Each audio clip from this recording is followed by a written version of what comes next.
everyone. It's your girl Tiffany, aka Opinionated STEM here.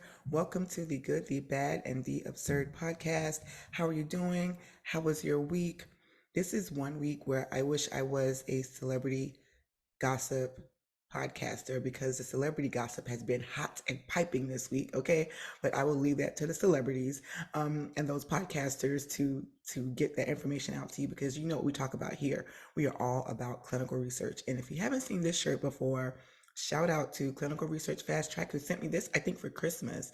And it says, Eat, Sleep, Research, Repeat.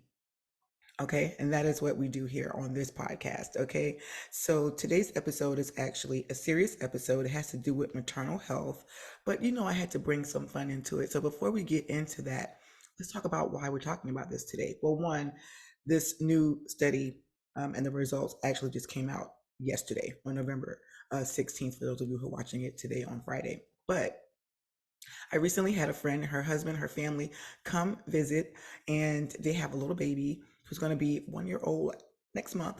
And, I was just happy to see this baby, right? And, and it was, a tough pregnancy for her, but honey, the baby's here, everything's great.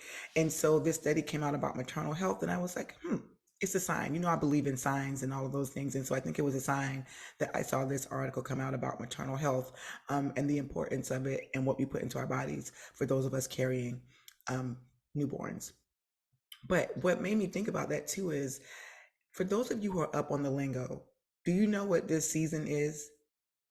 November, December, that time? It's called cuffing season. Okay. And if you don't know what it is, Urban Dictionary is going to be your friend. But I know people start conceiving babies around cuffing season. Okay, so you'll see a lot of babies born 9 months from now. Okay, and it has to do with the cold weather. Well, they don't know that, but our thinking is that culturally is that it has to do with the cold weather, and people just don't want to be alone; they want to be cuddled up. So again, cuffing season. And so, guess what I found? A research study that confirmed what I already knew. And so there was a study that talked about this. It was a first of its kind study, and it was published in 2020 in the journal Human Reproduction. And they found that couples in North America are most likely to start trying for a baby in September, but it's in late November and early December that they have the best chance of conceiving. So this episode came right on time. I always think I'm right. This study confirmed what I know, that the cuffing season is real, and this is when people are going to start conceiving, which is a great time to talk about how we're going to make sure we take care of our health. Okay, so the name of this episode for me, "Tis the Season for Babies." I know it doesn't seem that original, but for me it did, so let me rock with it. And so what this study showed about when people conceive is that there are a lot of studies that actually look at seasonal patterns when it comes to birth, but they don't take into account when couples start trying, how long it takes to conceive, and how long their pregnancies last. And this study was conducted by lead author Dr. Amelia Wesselink out of Boston University School of Public Health. And so I want to give her that shout out for that. And thank you for confirming what I already knew about cuffing season. May not be a scientific term, but it should be. Okay. So I'm going through my daily, weekly science news that I'm looking for, something I can talk about with you all every week. And so a study again came out yesterday, November 16th, 2023. And the title of the CNN article was "Using Marijuana During Pregnancy May Heighten Risk for Baby."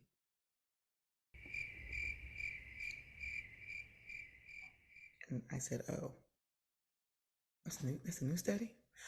But okay, let me keep reading. So, this study was published in the scientific journal Addiction. And the actual title of the article, which I'm doing now, which is dropping the actual reference journal article in my episode caption for those of you who are interested to read more in depth on the topic. But the title is "Birth, Cognitive and Behavioral Effects of Intrauterine Cannabis Exposure in Infants and Children, a Systematic Review and Meta-Analysis." And the lead author on that, and I hope I don't get your name wrong, but I'm pretty sure I will, is Miriam Sorkow out of the University of Toronto. Shout out to Canada. So, I'm going to talk about it early, whether I think this study is good, bad, or absurd. Well, I think it's bad that we have to even have that conversation. But as I was reading more into it, I, I am I am more understanding of why this type of study needs to exist. But it's unfortunate that women um, don't understand the risk that they take when they um, consciously and purposely do things and put things into their bodies while they're carrying a fetus. But that's that. So I said, let me just keep reading up on it. And so this study, let's get on the basics and the numbers, right? This is a numbers episode, okay? So what they did, the researchers looked at 57 studies that were published between 1984 and 2023. So that's almost 40 years of research data. And I just taught a class this past week of clinical research professionals where we talk about how important the data is when it comes to clinical trials and clinical research. And so almost 40 years of data is, the number, well, the numbers don't lie. But again, if you haven't heard me talk about this book, How to Lie with Statistics, you can't.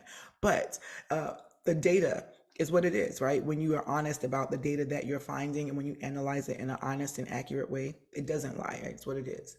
So this study over almost 40 years and with over 12 million babies. I can't believe that. I love babies so much. You should have saw me this past weekend with my little baby. He was so cute. But out of those 12 million babies, and even though the percentage seems smaller, think about this: 102 835,000 babies were exposed to cannabis during pregnancy. And when I say over 12 million babies, I like to give everybody their place in the world. So it was 12,901,376 babies that they looked at with these studies for almost 40 years.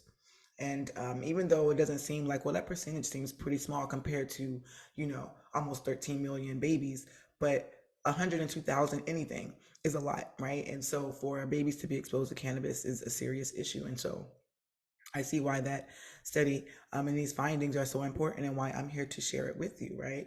So out of those 57 studies, 20 of those found that pregnant people using cannabis were 1.5 times more likely to have a premature delivery.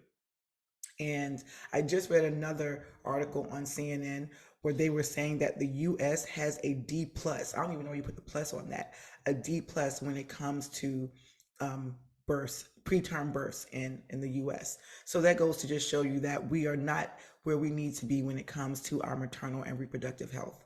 And what can we do about that? Well, one of the things we can do is we can take action for ourselves, right? We can't wait and depend on legislators or the medical community to tell us how and when to be healthy. We have to do that on our own. So, out of those studies, so 20 pregnant people were 1.5 times more likely to have a premature delivery. In 18 of those studies, pregnant people using cannabis were more than twice as likely to have a smaller baby, so lower birth weight, right? Which is another issue, and that can affect your development as well in your child. And in 10 of those studies, babies exposed to cannabis were more than twice as likely to need NICU care. And NICU is neonatal intensive care unit compared to non-exposed babies. And so those facts are there for you over almost 40 years of data. And even in those 102,835 babies that were exposed to cannabis, look at what happened. Look at the data, what it shows about having premature delivery or needing to go into the NICU or being small or having, a low birth weight. Those are things that are serious and that directly affects our baby's development. Okay. So what I also found is that use of marijuana by pregnant women has been growing in the US. And a 2019 analysis of over 450,000 pregnant American women aged 12 to 44, which is a whole nother issue, by the National Institute on Drug Abuse, found that cannabis is used more, its use was more than doubled between 2002 and 2017. So increasingly, pregnant women are using cannabis more and more. So while the vast majority of this cannabis use was recreational rather than medical, again,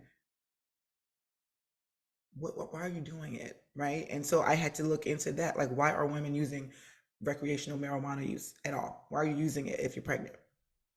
Um, and so, so what they were showing again is that the vast majority were using it for recreational use, and they also found that it was used during the first 3 months of pregnancy. So I automatically thought many women don't know they're pregnant.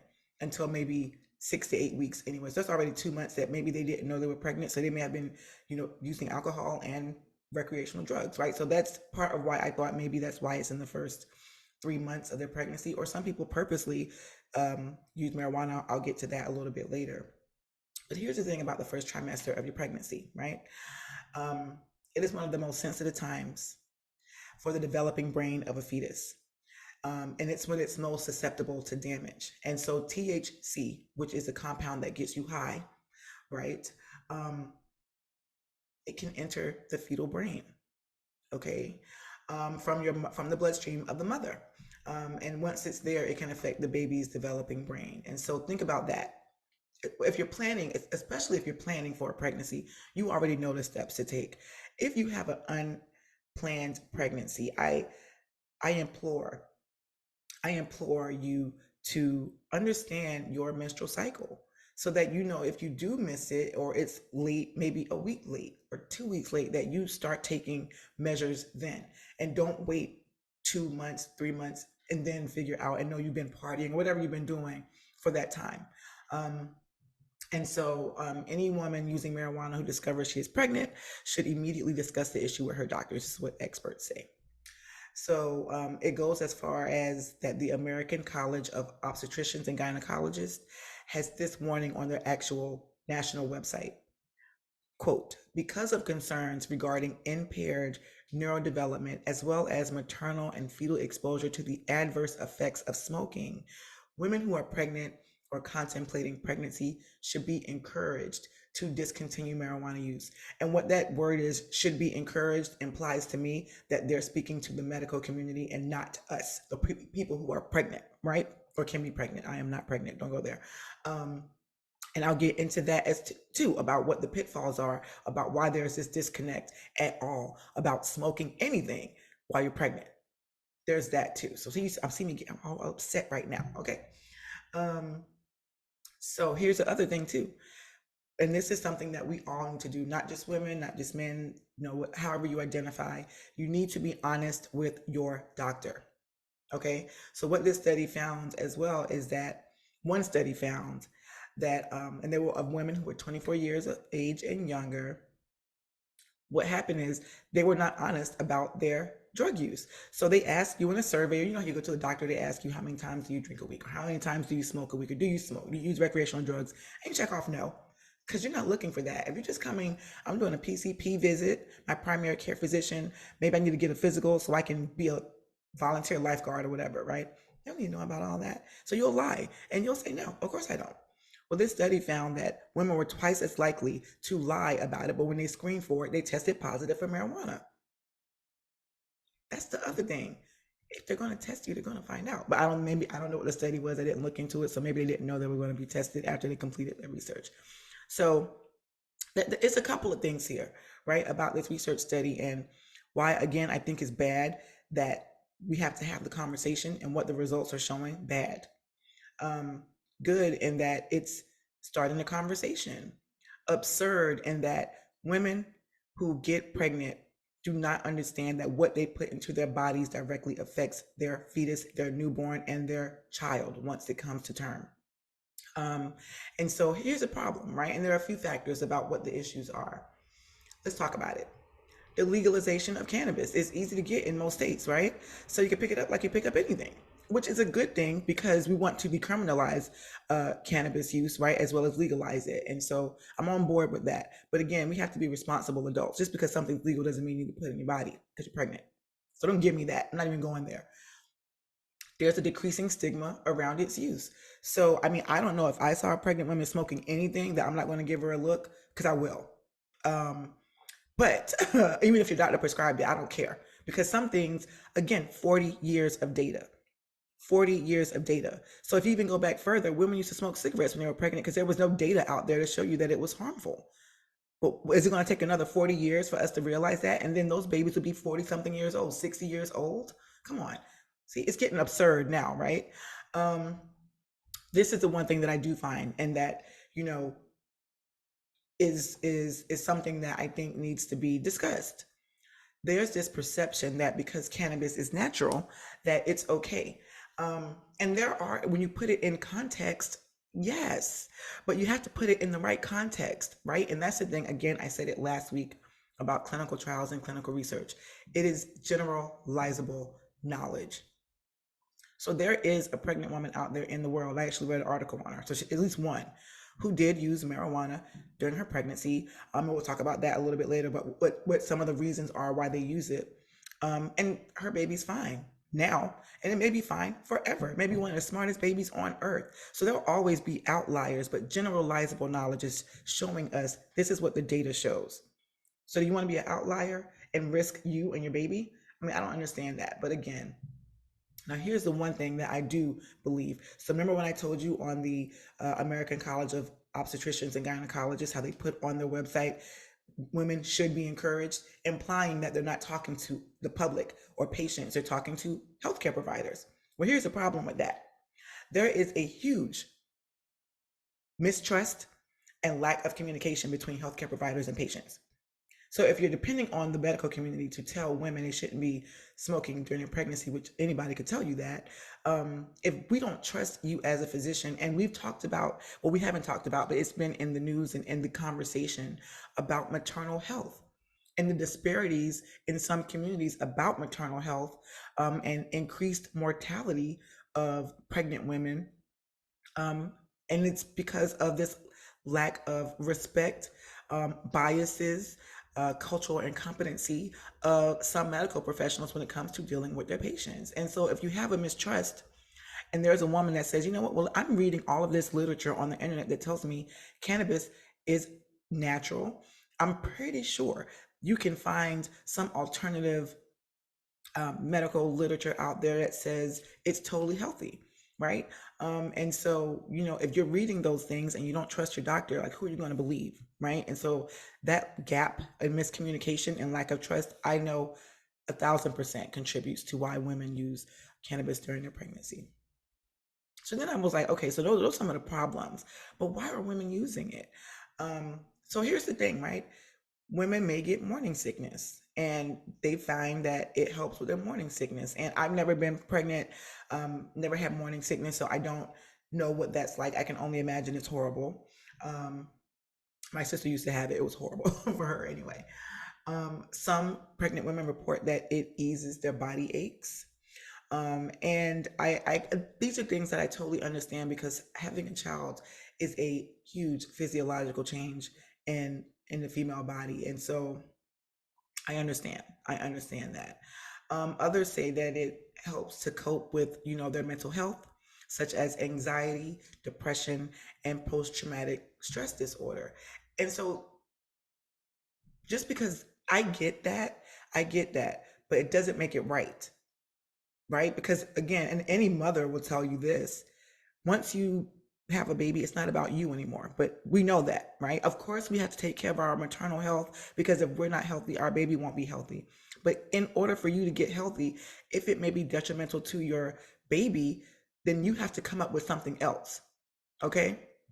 And so there are alternative FDA approved treatments and medications that can help you deal with these conditions that have proven to be safe and effective in pregnant women, right? And so that's just something again why I do this podcast, no matter who looks at it, because if you don't know, you don't know, and I'm all about empowering our patients, right? So somebody who doesn't do what I do, clinical research work, gives two hoots about going to a science daily or going through all the research and study news that comes out every week. And so they're not going to know. And again, if they don't trust their doctor or don't have access to go to their doctor, and get that prenatal care, then they're not going to know. So if it takes somebody like me to sit here in my living room and talk to myself, and maybe get someone to see it and share it with someone else, then it's going to all be worth it.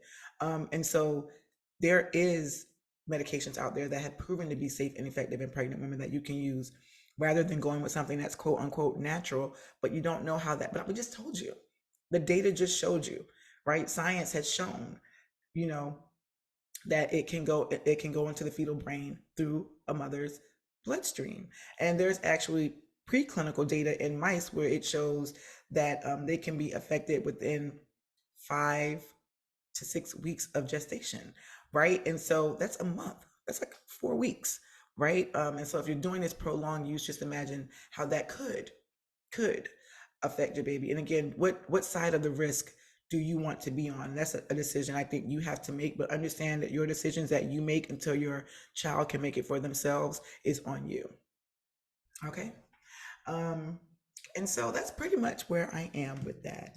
And so again, I've kind of talked about whether I think it's good, bad, or absurd. I think it's all three. Good that the data is out there, bad that what the results are, and absurd that we as women and those who get pregnant and can carry a baby um, don't understand the risk of putting harmful things into your body. And there are a lot of things that are natural that can be toxic. Hello, mushrooms can be toxic to you, and you can go pick one up off, in the forest, right? And so I just implore those of you, if you are pregnant, plan on being pregnant, know somebody who's pregnant, right? I don't want you to go up to strangers because it's a crazy world we live in. So I wouldn't want you to shame anybody if you see someone doing something.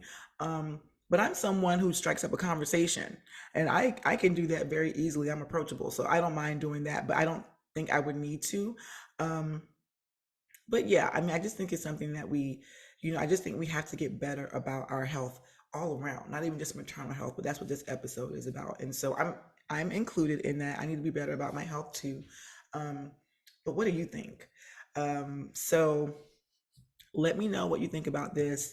Um, Let me know if you have any questions, or if you want to talk about anything clinical research, clinical trial related. If you know anybody that's thinking about going on a clinical trial or is on a clinical trial, share this podcast with all of your clinical research friends. Make sure that you follow me on all of my socials, Opinionated STEM. I am most active on Instagram and Facebook and LinkedIn. LinkedIn is going to be under my government name, which is Tiffany Drummond. But again, TikTok, I'm trying. I need someone. If you have a kid who wants to help me, come on. I need someone to post about that, but I'm trying to be better about it and just do it all in one shot. But let me know what you think about this episode. Drop me some comments. Okay, I need some feedback about what's going on in the world of clinical research. Okay, so with that being said, until next time, like always, peace.